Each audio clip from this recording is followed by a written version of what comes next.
வேலூர் மாவட்டத்தில் உள்ள கேசவரம் அணைக்கட்டு தான் கூவத்தின் ஆரம்ப புள்ளி. அந்த அணைக்கட்டிலிருந்து தண்ணீர் 2 பகுதியாக பிரித்து விடப்படுகிறது.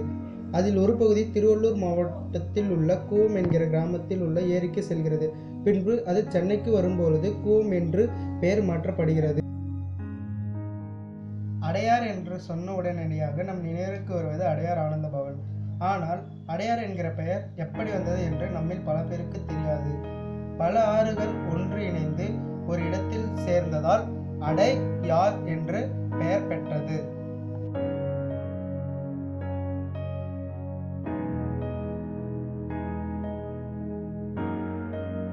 ஆனால் தற்பொழுது இந்த ஆற்றை சுற்றியும் குப்பை குளமாக மாறிவிட்டது. இதற்கு முக்கிய காரணம் இப்பகுதியில் உள்ள மக்கள் குப்பைகளை கொட்டுவது மட்டுமின்றி சுற்றியுள்ள மக்கள் அனைவரும் இங்கேயே குப்பை கொட்டுவதால் இது குப்பை குளமாக காணப்படுகிறது.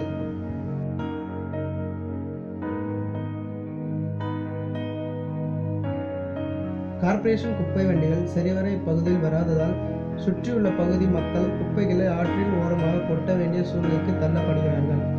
இப்பகுதி மக்கள் பலமுறை கார்ப்பரேஷன் ஊழியரிடம் குறைகளை கூறியும் அவர்கள் எந்தவித நடவடிக்கையும் எடுக்கவில்லை.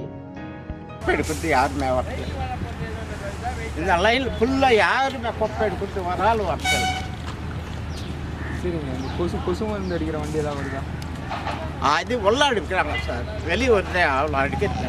ஏன் அடிக்கிறது இல்லை? கம்ப்ளைண்ட் பண்ணிருக்கீங்களா? யாருக்கு ஆச்சே இல்லை சரியா கம்ப்ளைண்ட் பண்ணி யாரும் எடுக்கிறாங்க. தெரு லைட்டு எரிஞ்சு அணிஞ்சு போச்சு. புதுசாக போட்டு லைட்டு 15 நாளில் எரிஞ்சுது, அணிஞ்சு போச்சு. 6 மாதம் ஃபோன் பண்ண நான் போர்மே இருக்கும்.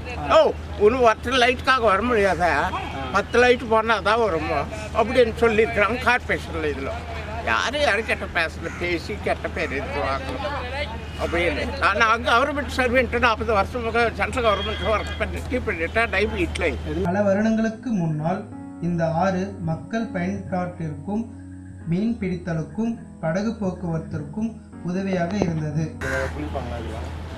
ஆடு மாடு மாடெல்லாம் இங்கெல்லாம் வந்து நிற்குமோ. அப்புறம் குளிக்கிறவங்க குளிப்பாங்க, மீன் பிடிப்பாங்க, எல்லாம் பண்ணுவாங்க.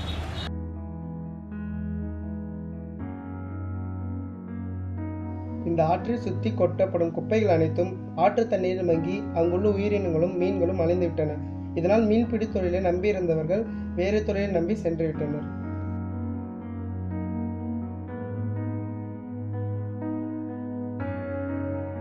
இந்த ஆறு அசுத்தமாக மற்றொரு காரணம், இந்த ஆற்றுக்கு வந்து சேரும் நீரும் அசுத்தமாக வருவதாலே இந்த ஆறு மேலும் மேலும் அசுத்தமாகி வருகிறது. அந்த ஆற்றில் சேரும் தண்ணீரும் திருவான்மையூர், கந்தஞ்சாவடி போன்ற முக்கிய இடங்களை கடந்து வருகிறது. அந்த முக்கிய இடங்களில் தொழிற்சாலைகள், ஐடி நிறுவனம் உள்ளது. அதிலிருந்து வரும் கழிவுகளும் அசுத்தமான நீரும் அந்த ஆற்று தண்ணீர் கலந்து அந்த தண்ணீர் அடையார் ஆற்றுடன் கலப்பதால் இது மேலும் மேலும் அசுத்தமாகி வருகிறது.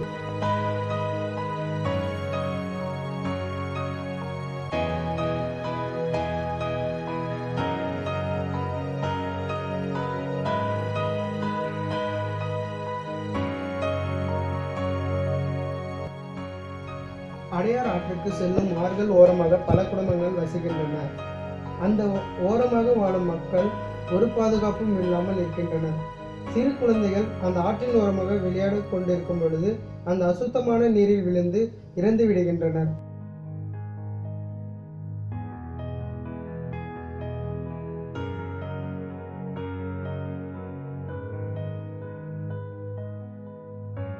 மூன்று மாதங்களுக்கு முன்பு கூட ஒரு சிறு குழந்தை விளையாடி கொண்டிருக்கும் போது அந்த ஆற்றில் தவறி விழுந்து இறந்துவிட்டது. அக்குழந்தையின் உடலை 3 நாட்களுக்கு பிறகுதான் கண்டெடுத்தனர். வந்தப்ப தான் அங்கே சொன்னாங்க ஒரு குழந்தை 3 மாதத்துக்கு முன்னாடி செத்து போச்சு. எத்தனையோ செத்துச்சு. அதுன்னு இல்லை, எத்தனையோ இந்த தண்ணி கண்டது கிடையாதுங்க. கணக்கே கிடையாது. கண்டது கிடையாதுன்னா நீங்கள் வந்து சொல்கிறீங்க பத்தியா?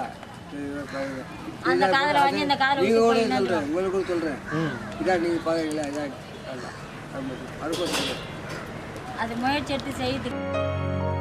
தொழிற்சாலையில் இருந்து வெளிவரும் கழிவு நீர்கள் சுத்தம் செய்து வெளிவிட வேண்டும் என்று அரசாங்கம் உத்தரவிட்டது. ஆனால் ஒரு தொழிற்சாலையும் அதை பின்பற்றுவதில்லை. இதனால் தண்ணீர் அசுத்தம் மட்டுமின்றி அங்கு வாழும் மக்களையும் பாதிக்கப்படுகிறது. அங்கு வாழும் மக்கள் தொழிற்சாலையிலிருந்து வெளியேறும் கழிவுகளை பற்றி பல முறை நகராட்சி அலுவலகத்தில் புகார் செய்தும் அவர்கள் எந்த ஒரு நடவடிக்கையும் எடுக்கவில்லை. நிறைய கொசுலாம் வரும், நிறைய பேருக்கு நிறைய ஜுரம்லாம் வந்துக்குது, யாரும் கண்டுக்கிறது இல்லை. எலெக்ஷன் அப்போ மட்டும் வருவாங்க, வந்து பார்த்துட்டு சரி பண்ணுறேன்னு சொல்லிட்டு போயிடுவாங்க. ஓட்டு போட்டதுக்கப்புறம் யாரும் வர்றதில்ல, யாரும் கேட்குறதும் இல்லை. யாரும் கவர்மெண்ட் ஸ்டாஃப்ஸு யாருக்கிட்டே என்ன கம்ப்ளைண்ட் பண்ணாலும் எதுவும் வந்து பார்க்குறதில்ல. இந்த பக்கம் நிறைய பேர் நிறைய ஜனங்க இங்கே வாழ்கிறாங்க. அவங்களாம் குழந்தைங்களாங்கிறாங்க. இல்லை நிறைய குழந்தைங்க நிறைய புது புது ஜுரம்லாம் வருது, யாரும் கேட்குறதில்ல. நம்ம எது கம்ப்ளைண்ட் பண்ணாலும் யாரும் வந்து கண்டுக்கிறதில்ல, என்னன்னு தெரியறதில்ல.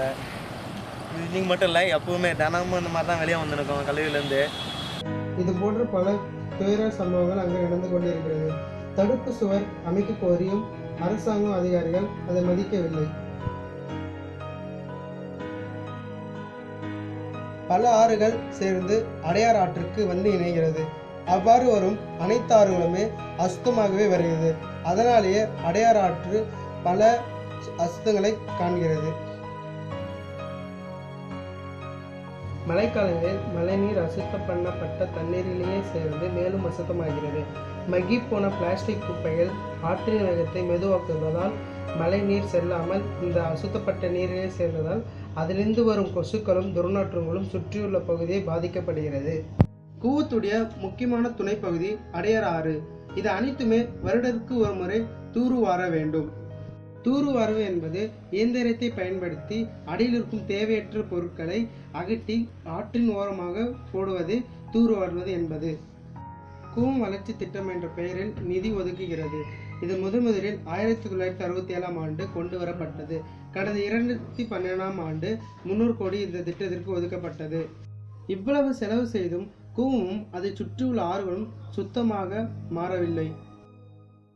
இதற்கு காரணம் யார்? ஓட்டு போடும் மக்களா அல்ல ஓட்டு வாங்கும் அரசியல்வாதிகளா?